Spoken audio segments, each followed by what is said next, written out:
Hi, everyone. Day late for the weekly fireside chat.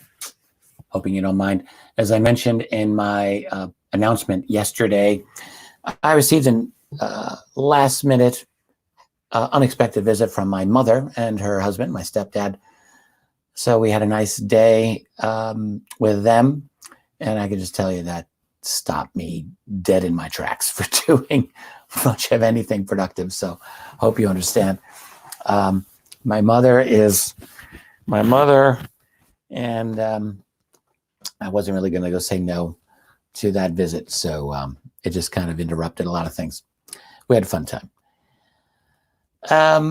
What was on my mind yesterday is still on my mind today relating to what I wanted to talk about. And this is really another kind of mini podcast. This is not a wrap up of the previous week, really, although it is following up on some thoughts that I've expressed here like a month or two ago, which is the kind of grand scenario situation and how I think things are fitting together.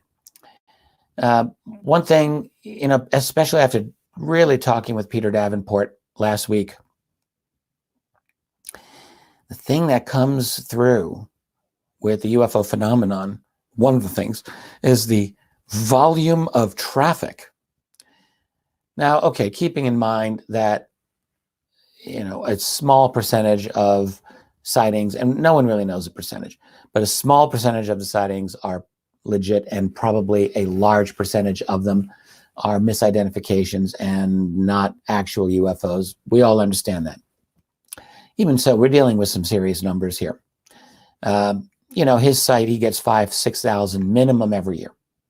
MUFON gets about the same amount every year. So, and in previous years, he had as much as 8,000 or more during some of the years, not that long ago. So there's a lot going on. And that website is simply North America, basically US and Canada. MUFON, pretty much the same. Yes, there are some international sightings, but not many. Those two sources are really for North America. As I've been saying many times, we do not have any sense of how much of this is going on in other parts of the world, but from the amount of I'm just checking my microphone here. I want to make sure that I'm using the correct microphone. Okay, sorry about that. Just want to make sure. When I did my live stream last Saturday, I didn't even realize I had the wrong mic plugged in. And I may have damaged my Yeti microphone. I'm a little bit annoyed. This guy, I may have damaged the input, so I may have to look into replacing it. I've got a lav mic here, so we're good. Anyway, to finish my thought, we don't really have any idea truly of how many UFO sightings are out there in the rest of the world, but I think it's a lot. And I think the reason we don't have a lot of reports is simply the infrastructure is not there. It's not there in other countries, and they're not. Some people are trying, but they don't really have the websites in place. They don't have the people in place, and so we're not really getting it. So I think that we're talking many, many thousands of what would be reports every year. And one thing Peter said to me, if you recall, is this actually shocked me. He said for every one report, he believes that there are many thousands more that are not made. Not hundreds, thousands, 10, 20,000. I said, what? Are you kidding me? Now, that's not 20,000 more sightings of actual, 20,000 more craft, rather, but 20,000 more people. Okay, fine. So what he believes is that there are millions of witnesses every year. And I don't know if that's true or not, but I'm not going to argue with him. He's in good position to know. My point is simply that even if you take, let's say, a 2%, I'm going to get my calculator here. Let's say 2% of just the 10,000 that MUFON and Davenport get a year. All right. So 10,000 times 0.02, that's 200.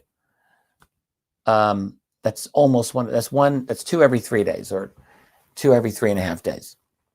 And I think 2% is a very, very conservative figure. If you go through the sightings on his website, I think you would get much higher than 1 out of 50 or 2% that are really strong cases. So there's a lot going on, a lot to be seen. It's not nearly as intense as our air traffic worldwide, not even close, but there's definitely an infrastructure there. So, so the question is, what are they doing? I think that we're dealing with a very large infrastructure of people who are not supposed to be here, and we can call them aliens. That's probably the best word for them. What are they doing? So my guess, my feeling is that a portion, well, they probably have different duties. A portion are very likely dealing with things going beyond Earth orbit. I feel very, very strongly about this. And that they are in communication with their group, their people that are beyond Earth. Because I do think that there are more than one of these groups that are from different sources beyond Earth, multiple extraterrestrial groups. And that each extraterrestrial group is very logically going to be communicating with whoever they've got back home. There's one very interesting sighting that I got via my friend and colleague Ron Regehr in a book that I had misplaced and just recently found. Ron was a great guy. He was, I think he was in charge of MUFON, Utah for many years, or he was a senior person there. He wrote a book called How to Build a $100 Million UFO Detector. And he was talking about the DSP, the Defense Satellite Program, that he was personally involved in with the company that he worked for many years, Aerojet, I believe. And they built the DSP. And long story short, these are great UFO detector satellites, in his opinion. They're officially designed to detect launches of missiles, but in Ron's opinion, they are optimally designed to detect UFOs because, in fact, they have. And he obtained access legally. He wasn't supposed to, but he got it legally, of a database of fast walker sightings by these defense satellites, that is UFOs, space-based UFOs. On one occasion, it detected an object coming in from deep space, coming up to one of these satellites, up to within, I think, 3 kilometers away, and then moving off. It also reminds me of the account from Simone Mendez, a woman that I spoke to many years ago, who was in the U.S. Air Force, stationed at Nellis Air Force Base in the early 80s, and illegally was shown information, NORAD information about objects coming in from deep space into Earth orbit. And these were not natural objects in any way. She got into a lot of trouble over that. And a number of researchers have spoken to Simone. I was able to see all of her relevant defense information, and she's totally legit. So there are objects coming in from deep space. They're coming to Earth. There is enough anomalous traffic in Earth orbit and beyond, in my opinion, that I think we can conclude a very significant portion of the UFO traffic that people are seeing probably has something to do with going beyond Earth orbit. That's like their mission, whatever they've got to do. I think a certain portion, a large portion of what people are seeing has to do with Earth itself. Because what I believe now is the case is that you've got a number of secure bases that these beings live in. I'm very much inclined to accept the remote view of Pat Price from many years ago when he talked to Hal Puthoff in his office, saying, yeah, I did some remote views of just on my own time where these non-human bases were. Keeping in mind, Pat Price wasn't just any ordinary remote viewer. He was very much arguably the best, or certainly one of the very best ever. And he said, yep, they were in a variety of mountains, the Pyrenees, Mount Hayes, Zimbabwe. I think he said the Himalayas, I need to double check. And then a Western Australian base, which he described as a kind of like in the movie Men in Black, where you've got all the aliens coming in, they interact with humans, except without the humor of the movie Men in Black. I think that that's very likely the case, because when you really look at all of the traffic going on, it signifies that there's an infrastructure that is right here on Earth. So there's got to be places where they basically live. And I think within mountains is probably a very excellent location. It's remote. People can't get to them easily. And I think that is very likely the case. So they're dealing with Earth. Now, what are they doing? What are they doing? Well, a couple of options here. I mean, if you listen to my interview with Dave Jacobs, he's got a very clear picture of what he believes all this UFO traffic is about. And it's all about creating hybrids through the abduction process. They basically have little hybrid factories on the ship. And so that when you see a lot of these UFOs, the main mission is to take people, bring them up, test them, play with their genetics, create human-looking hybrids, and that's what they do. And that's why all the traffic is. And so in Jacob's estimation, since we're talking about an enormous amount of traffic, we are also talking about an enormous hybridization program. So that is his conclusion. And I mean, to me, I look at that as one of the genuine options. I can't dismiss that. But I try to ask myself, are there any other possibilities here? What else could they be doing if they've got a large infrastructure that is based here? First of all, if they are different groups, we have to ask ourselves, what are their relations to each other? Now, I don't know what that answer is. I don't know if they're kind of hands-off to each other, or if they have some kind of hostilities, or if they cooperate, or maybe if it's just one group after all. I don't know that answer. But I do think if they're not doing a takeover hybridization thing, or at least if that's not all of their program, they might be doing other things. Are they, I don't know, feeding their own population, going out to Earth and getting their groceries, getting water, getting food, getting whatever they need? Why travel around so much? Do they have secret cities that we don't know about, where they go back and forth and do that kind of thing? I mean, I don't really know, but I think that they probably have an infrastructure, and it seems to me that it's a very active infrastructure. Do they have manufacturing facilities? Do they need manufacturing facilities? Do they have factories where they're using energy and building things? I have a guess that they are on a much more advanced level than that in terms of being able to make the things they need. And it's very likely, I think, that they may not have a lot in the way of physical needs, particularly if they are themselves artificially created. And I think that that's true. I think what we're dealing with are, even the human-looking ones, I don't think are natural. I think probably the vast majority of whoever is here are artificial in one way or another. If you're from some other planet and you're living here on Earth, I have to think Earth is not going to be good to you. Gravity is all wrong. Microbes are all wrong. Solar radiation is all wrong. Everything about this planet would be all wrong to any other species from another planet, seems to me. So what they would do is you would create avatar species. You would create a hybrid species based in some measure on creatures that are already living here on Earth because they evolved here. They're suited to live here. So you create your species. And this is not all that different from what Dave Jacobs is saying. He's focusing on the human element. And that's probably smart because we're the dominant species here. And you want to create a hybrid species, work with the dominant species. But, it's not necessarily the case that it has to be human DNA.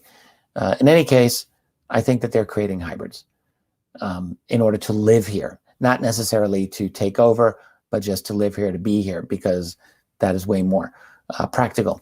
Now, maybe not all of them are artificially created. Maybe, as he speculates, as David Jacobs speculates, some of the insectoid type creatures are actually what they are. His speculation is that they're the actual true aliens, and you've got all of these gradations of hybrid creations. Could be. But in any case, they live here. So when their craft crash or come down, I don't think it's because they're coming in from deep space. I think most likely it is that they came from one of their Earth-based bases from somewhere relatively nearby. Or if not on Earth, then someplace nearby in Earth's neighborhood, maybe from the moon or maybe from an asteroid or some other place. But I seriously doubt that any of the objects that have come down were coming in necessarily all from outer space. In fact, it's quite possible that none of them were coming in from space. It is entirely possible that all of them came from one of their bases here on Earth. What I think actually has happened is that there has been a contingent that has monitored or watched us very likely throughout our history. But let's keep in mind a few things. You know, our history, let's say 10,000 years of agriculture and settled societies, is when we really started to become, let's say, really interesting. Barring the advent of a previous advanced civilization that we don't know about that rose and fell, which could have. Let's leave that aside for the moment. It's possible. But let's just take the last 10,000 years since we really started to organize ourselves in communities. But for most of that time, let's face it, these other beings, how interesting could we really have been to them? How interesting? Would they have been interested in taking over our society? Like, I don't know, the ancient Egyptians or ancient Rome or ancient China, ancient African societies, ancient Western, Mesoamerican societies? I suppose it's possible. I personally would wonder why they would want to do that. But I think that they would very possibly be interested in a low-level monitoring of us. And they very well might do that by creating human hybrids or co-opting and breeding their own group of humans and inserting them from time to time into the society as observers, or maybe creating holograms, maybe just monitoring without even having to walk among us. Maybe they could monitor us remotely from afar. Whatever it is, it seems to me that we're talking very low-level monitoring for most of human history. I am personally not seeing a whole lot of evidence up until the last century, in which it really seems to me that they've been affecting or monitoring or managing our history. You know, were they the kings and priests of ancient times? I suppose it's possible, but I need to be brought into a place where I can find that to be a compelling argument. What I think is there has been some limited monitoring and interaction with us in our ancient past. Probably some. But how intense is really, I don't see a lot of that. Now, what I do believe is everything changed during the 20th century. You could even say the late 19th century, when it became very evident that our species was on a certain trajectory. That is a scientific trajectory where basically, we discovered Prometheus's fire. We were given that. In other words, what I'm saying is that this gift of the weapon and gift and double-edged sword of science, which is a fairly recent development, and only in the last 150 years have we really been using science in a way that is obviously taking us to another level. And in the 20th century, especially when we unlocked the secrets of the atom with nuclear power and nuclear weapons. To me, 1945 is the absolute critical moment in which any of those observing aliens that were monitoring us long term had to have sent messages back home at around that time saying, you need to get over here stat, because serious stuff is going on here. And these humans are involved in some serious science that's going to bring them into our world before long. And I believe that it's that is the fundamental cause for a massive increase in their traffic in our world. Now, part of it has to be because in the 20th century, we ourselves are far better at monitoring them. Let's keep that in mind. Like, you know, if we were living 300, 400, 1,000 years ago, and we saw something that would be a UFO, we really wouldn't have a way of recording it, most likely, because the chances are we wouldn't know how to write. Chances are we would just tell our neighbors or our village, and it would become maybe part of the oral tradition of our community. Most likely it wouldn't. And that would be that. You know, what do you do about a sighting like that? But in the 20th century, we developed some serious advanced capabilities of observing and of dealing with this.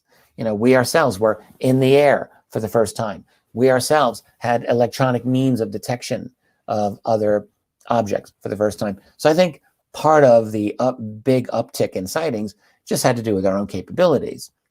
But I do believe that a significant, the lion's share of it, is that we developed nukes, we developed advanced tech, seriously advanced tech, and we got their attention. So what had been a long-term, low-level observation became a much more intensive observation. Now, what I also think is going on, and you know, keeping in mind, this is just my best guess at the grand scenario. I'm just guessing here. I'm just speculating. I'm trying to speculate based on what I confidently think is true, but I am just really trying to paint a picture here.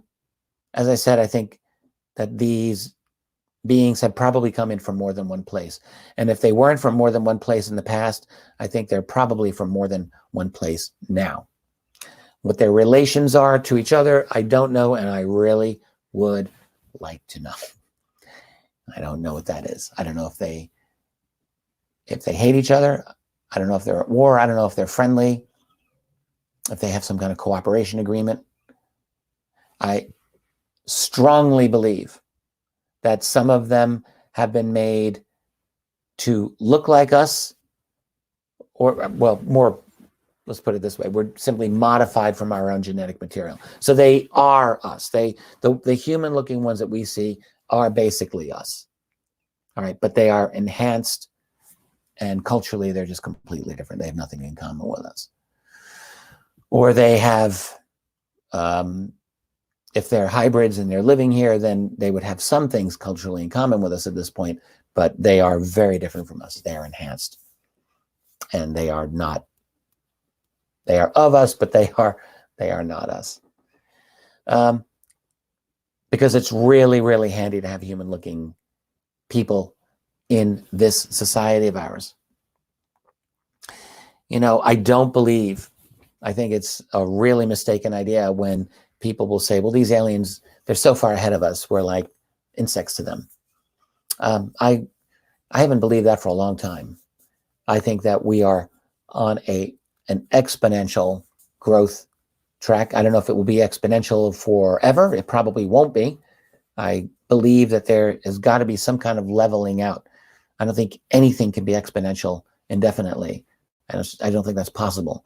So at some point, our curve that's going up is going to have to level off to some, at some point. I think of it in my very limited understanding of chemistry. You know how electrons jump from one orbit to another. One, I think, is in a valence from one to the next. Electrons don't just run around willy-nilly. They are in very, very well-defined orbits, right? And each orbit has a certain maximum number of electrons that it can accommodate, and they will jump. And I think that's kind of how I see what we're doing. We're jumping from one fundamental type of civilization, we're in the process of it right now, to another fundamentally different type of civilization. But once we get to that, I think it's entirely possible that we're going to reach a kind of stability, in a sense. And it very well could be that that stability we reach might actually make us very closer to the level of these other beings. We don't really know, does progress actually continue indefinitely, or does it achieve a certain level? You know, once you invent the bicycle, you can make improvements on that bicycle, but you're still going to have a bicycle. And once you get to a certain level of a civilization, you might be able to keep improving on that level of civilization, but are you really going to continually be reinventing yourself? What we have done as civilization is, for basically prior to 10,000 years ago, we had a very, as far as I can see, long-standing hunter-gatherer type of civilization that was for more than 200,000 years. And even before that, you know, in earlier versions of human, it was hunting and gathering. And then we discovered agriculture. And that totally changed everything. That changed us physiologically, it changed us in our society. And so for 10,000 years, we had this other kind of civilization. And yeah, you know, 17th century France is a different kind of a world than ancient Sumerian culture. But really, you know, they were way more advanced, they had a lot more going on. But if you look at the big picture, I'm going to suggest that they actually had a lot more in common in terms of their actual lifestyle for most of the people. You still had peasants work in the fields. You still had animal power being the dominant form of power that people had. You know, they had the use of fire, but all of them had the use of fire. They all had like little villages. So there were incremental changes that took place over thousands of years. And then we got science. All right. And so what science is doing is it is taking us from this one level of civilization now to this other. You know, we went from agriculture to industrial civilization, but it seems to me that industrial civilization is actually just a kind of halfway point to what we're actually going to. And once we're done with that transformation, we might achieve another level of stability, just like we did for a long time with an agriculturally based society. So anyway, my point in saying all of this is simply that we may very well be jumping to the next, whatever it is we're jumping to, and it may put us really close to these other beings. I actually think that that's what's going to happen. And they probably know this, some of them. And for that reason, we are very interesting to them. What does that mean from their point of view? Well, I think that they have realized that working with humans here is important. I think that we are important enough for them that they would need to find a way to do that. So I think most likely there is one or more than one very quiet relationship that has been established between one or more of them and at least the US and Russian governments, I think, have had relationships established in one way or another with these beings. I don't know that the Russians haven't. I don't really know what evidence there is for it, but it would seem pretty evident that we would, since the Russians have had their own UFO encounters galore and crash retrievals. So I'm just going to go on that assumption. But I definitely think it's happened with the US elite. And I think it's entirely likely, it's definitely the possibility, the probability, I think, is very high that our human elite are working with these other aliens, working closely. And I would just say, well, why wouldn't they? Why wouldn't they? The the upper crust of humanity does not see you and I as, they don't see me as, and you are as equals. They don't see us as on their level. What was that line from The Great Gatsby by F. Scott Fitzgerald? The rich aren't like you and me, old sport. I think, wasn't that it? There was a great book written by a man named Ferdinand Lundberg called The Rich and the Super Rich. It's a brilliant study of the, like, basically the Rockefeller level of humanity. And what are they like? You know, an earlier book he had was The 60 Families That Rule America. Also very interesting. The Rich and the Super Rich he did in the 1960s. And the thing that there's a lot of things that you take away from that book, but one is that the highest upper level, those people, they do not look at us as in any way, shape, or form they're equal. They are way beyond us. I think you could say that they see themselves as the true humans. I don't think that that's an exaggeration. And we are, you know, the useless eaters. Wasn't that Kissinger's phrase for us? I think so. Useless eaters. So why wouldn't they make a deal with these individuals, these beings from elsewhere who have better science, more knowledge, and certainly more power? Hell yes, they would. I think they absolutely would. So I think that's what's happened. And most likely we're dealing with a situation in which all the major players, the Americans, the Russians, the Brits, the rest who are at the highest level in the government and the financial powers that control them, I think they realize that there is a presence here of these others, a certain portion of these others who are walking among us. And we've got a variety of possible agendas here to talk about. I'm thinking of three possible ones right now. One is Jacob's scenario of a takeover. These other beings are here long-term, and they are actively involved. Now, in David Jacobs' scenario, he doesn't really look at any kind of potential cooperation between these ETs and any human governments or human power groups. In his opinion, the human power structure is totally divorced from what these aliens are doing. And that's something that I don't think that I've ever agreed with. I don't agree with it now, that's for sure. But it could still be that a takeover is in that agenda and that they're just using the local human elites for their purposes of getting what they want. Totally possible. Another agenda possibility is simply quiet control over humanity without being an overt takeover, but some kind of quiet influence whereby their people are exercising strong behind-the-scenes control over the continuing human civilization without an overt takeover. And then a third agenda possibility is the long-term monitoring and quiet cooperation that they have with some of the human elites, not even necessarily for control, but for whatever purposes are important for them to monitor and maybe exercise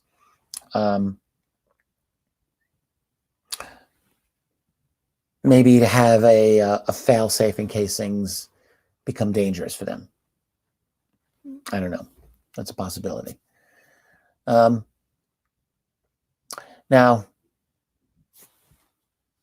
one of the things that we can ask about this is, how does all of this stay in its place? Like, how does this not all come out and spill out? Well, we can see if the scenario that I'm thinking about is correct, then it's not hard to see how it would be very, very secret even 100 years ago. You know, the 19th century and the 1920s, 1930s, their presence would still have been very, very low level. But since the 40s, since nukes, since World War II, it's been a much more active situation. So the question that we can ask is, how does this all stay contained? And my best answer, this is something I have talked a bit about, is, well, through a combination of several things. The first is, frankly, we human beings are, as a rule, remarkably easy to control. I think that I'm speaking for probably 99% of all the people who live on this planet. I think they're actually very easy to control. It's not their fault either. It's a matter of a few things. Like, why are people easily controlled? Well, part of it is intelligence. Part of it is just sheer will. I don't know how to quantify that. Part of it's luck. But most people are in a situation where they don't have time to investigate these realities. They don't have time to investigate the basic dumbed down version of politics that we have. You know, the kindergarten level politics that you can watch on TV. They don't have time for that because they're busy working. They're busy with their families. They're busy doing things that actually matter to them. It's not hard to understand, and it's a very logical and probably a very sensible policy, frankly. Right? The cost benefit of putting all that effort into understanding the world is probably not worth it for most people, because they're starting with a very poor education to begin with. They're starting with like not a lot of time. You know, you got a bunch of kids screaming at you all day long when you're running around. You got to change diapers. You got to feed the kids. You got to put food on the table. And you've got to go to your job. You've got, like, it's just hard. And the fact is, most individuals on this planet are not at all even remotely cut out to do this and to dive into it. And as I have learned diving into the UFO subject, I have done this with a dedication that very few people have had. And I've been really lucky. You know, I've been really lucky. Like, I've got, I have had a great education. I've had great will, and I've been able to dive into this matter. And it's been hard for me. And I just think, if this is a challenge for me, I look at my neighbors, all my casual friends, there's no way they're going to be able to get through this and really understand it. It's just not going to happen. So, as I say, it's not their fault. When I was 20, 22, 23 years old, I was like a lot of precocious young people who thought, you know, that they really knew a lot. I thought, why are so many people ignorant? Why don't they just study and learn and improve? And I just realized, like, because just like most people, they can't do that. And it's really wrong to expect them. It's actually unfair to expect most people to have the kind of dedication that we have in going into this subject. So that's the 99%. And even beyond that, like, there's a system in place to keep all of this contained. It's educational, it's media, it's internet now. All of these are owned and controlled by really the same people. They control it all. They really do. They meet at the Bilderberg meetings once a year. They do, at their nice 5-star hotels, and they discuss how the world's going to be governed by them. And then they just do it. They control the education. They control the messaging. And then you got the military.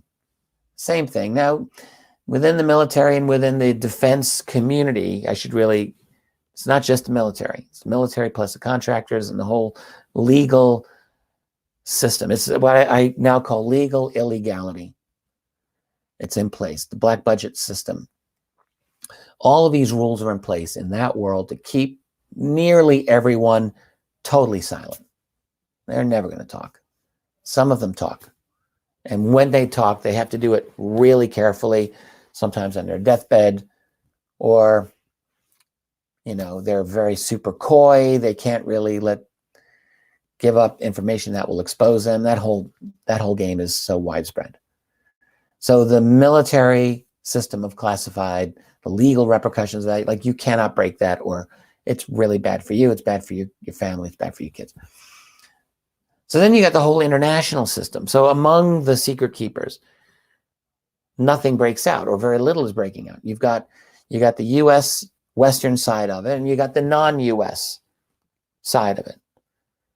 I did I think it was an off the cuff on this couple of months ago, and it's really quite related to what I'm talking about here. It's the the cover-up, the Western cover-up versus the Eastern cover-up.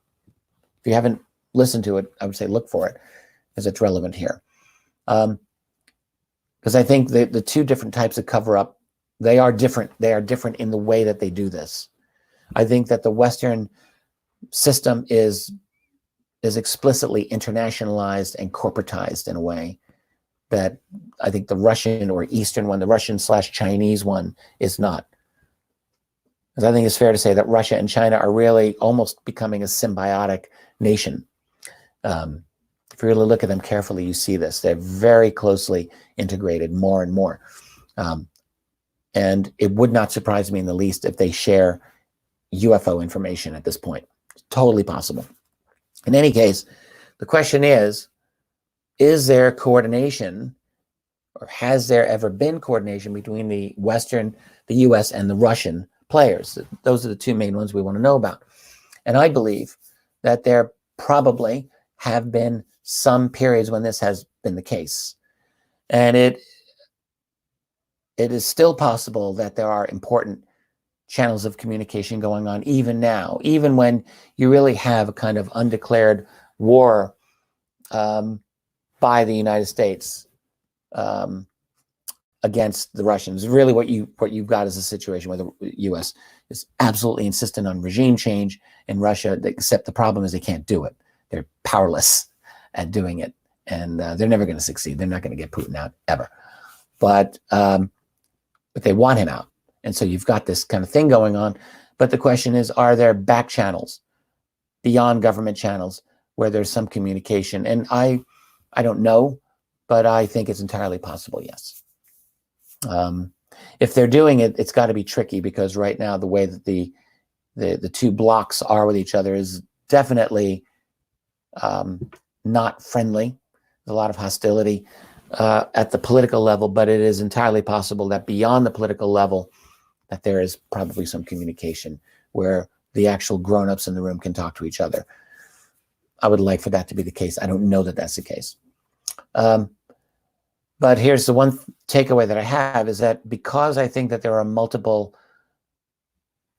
areas where this secret is kept, it's a multipolar world, and I think the secret is multipolar, that would make the secret potentially much less stable, where it might be more likely to unravel. I don't think that's going to happen in the immediate term, but potentially it could make the secret more unstable. So anyway, what I think is that a very, very small select group of people within the classified community who are read into this, they know all about this.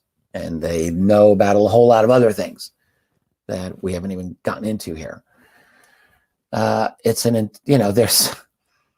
the Dutch banker, Ronald Bernard, who talked about I actually found him very credible, the massive, massive illegal world that is run essentially by the top 8,000 people, as he sees it, the top bankers, basically, who own and run everything. He described himself as their banker for many years until he got out.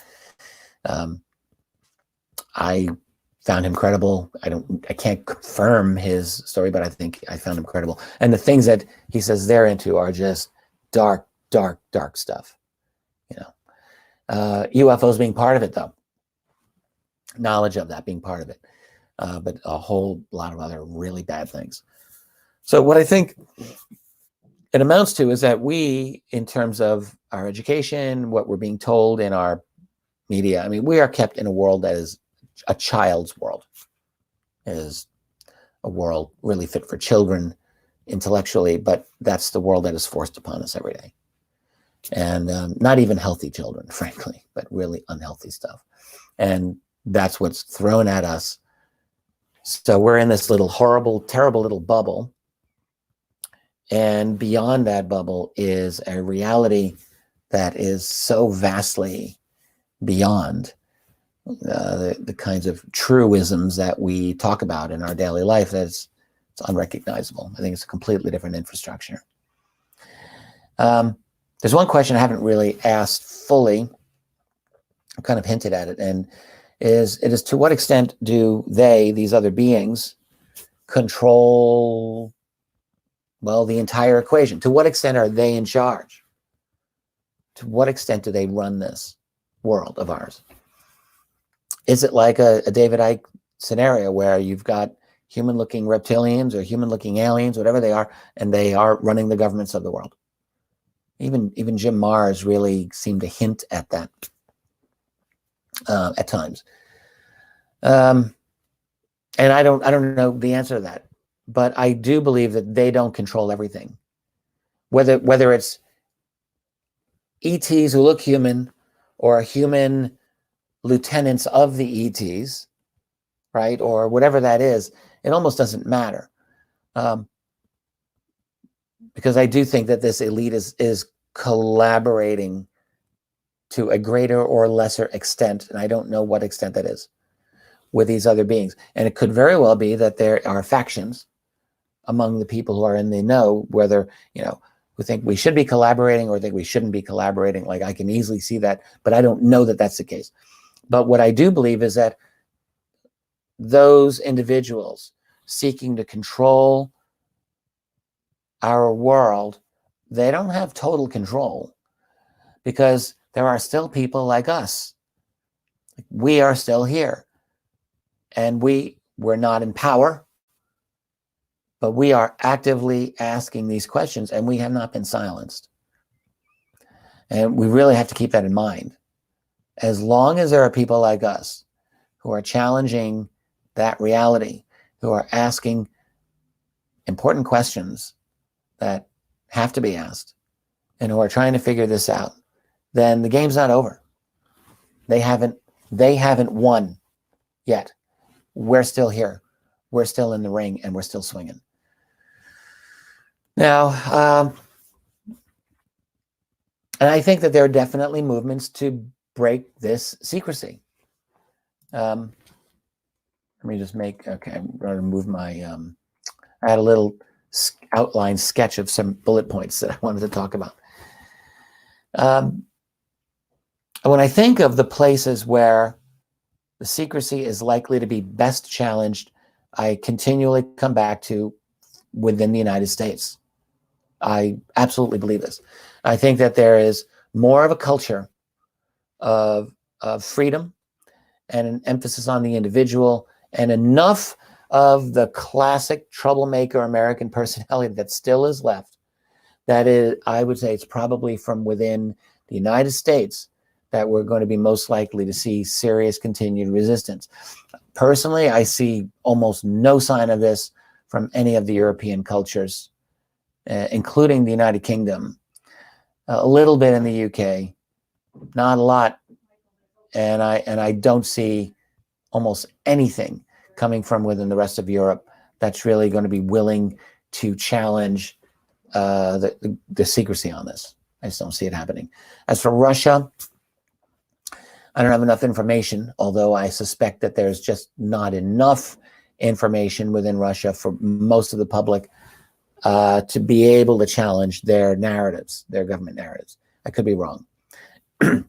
China is a lost cause. I don't think there's ever going to be a chance of the Chinese people being able to challenge their government on this matter. I don't think it's ever going to happen. Their 5G social credit system, that's in place, and that's only going to become more and more powerful. They're out of the picture. Other nations, maybe, there's India, there's maybe, they have an interesting culture there. There's a lot of sophistication there. It's possible. There's not a lot of sophisticated, UFO groups that are really going to be willing and able to take on any kind of whatever government knowledge there may be. And, South America, people talk about some of the governments there releasing information. Brazil, yeah, they had a little bit of a release of information. Didn't really make any difference. Mexico, Australia, way out there, they release some information. New Zealand. I mean, there's been these little things here, but they're not moving the ball. I think it's only going to happen within the United States. So that doesn't mean that the rest of the world should give up. It just means that I think the the action seems to be here.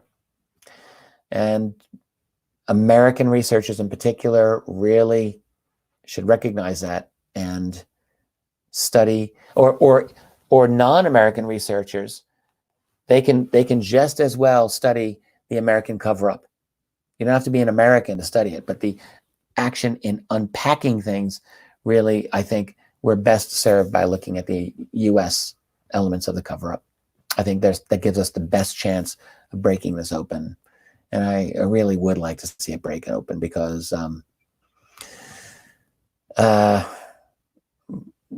when you really look at the discrepancy between what the world is that we're living in, this fictitious world, and the probable actual world, it is like night and day. And I don't really know all of the repercussions that would happen from a full exposure of the truth. I could see that there being some difficulties and some disruptions, but can any of us really think that we're better served with lies than with truth?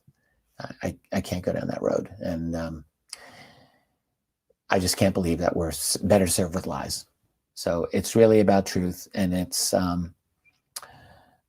it's about understanding this reality as best we can. So what I've tried to do in this little podcast is to try to give at least a better overview of what I think is probably the case with UFOs and ETs.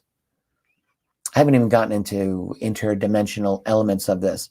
Let me just very quickly say two things. One, I think that these beings are able to manipulate what we would call dimensions in some way or another, so that they would appear to be interdimensional. However, I do think that there are entities, I can't really understand this, but I feel better for the fact that nobody seems to understand this. Eric Davis, who has talked about this, I don't think he even gets it, which is that you've got this intelligent, sentient intelligence that knows what we're going to do sometimes before we do it, that has this, what we would see as a definite interdimensional or spiritual element of its existence, but that yet still has technology. And how that works out, I have not figured that out. But I don't think anyone has. But anyway, I think some of these ETs are able to manipulate what we would call dimensions, and so they therefore appear interdimensional, or can be interdimensional, even though they are physical, just like you and me.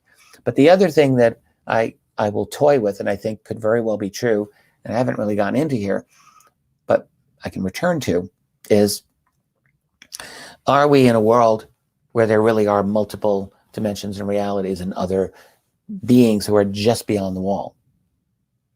Last Saturday I talked about the Men in Black, and really working off of some of Nick Redfern's ideas about this. And I mean, look, Nick is a much bigger expert on Men in Black than I probably will ever be, but it doesn't mean that I necessarily agree with his conclusions on all of this, but it's worth looking into.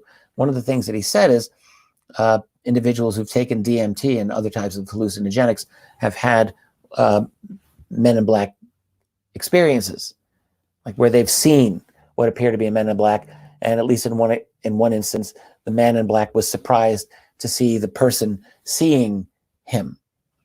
So it's like you take DMT and you break through the walls of perception, or the doors of perception. Okay, that's possibly true. So if that is what it appears, and it's not just an internal hallucination, then we might have an ability to perceive other dimensions of reality from time to time, and that they are there. I'm on the fence about that. I'm not a disbeliever, and I'm not yet a full believer. But I do think, look, I'm someone whose lights in my house intensely flickered the moment that my dad was passing away a little over a year ago, 150 miles away. And I cannot get that out of my head. So there's something going on here in the nature of this world that is not easily explainable in terms of our materialistic physics. There's non-locality, it's real, and consciousness is really important in it somehow. So that's definitely part of the mix. And when I revisit this grand scenario, I'm going to try to incorporate a little more of the element of consciousness in this.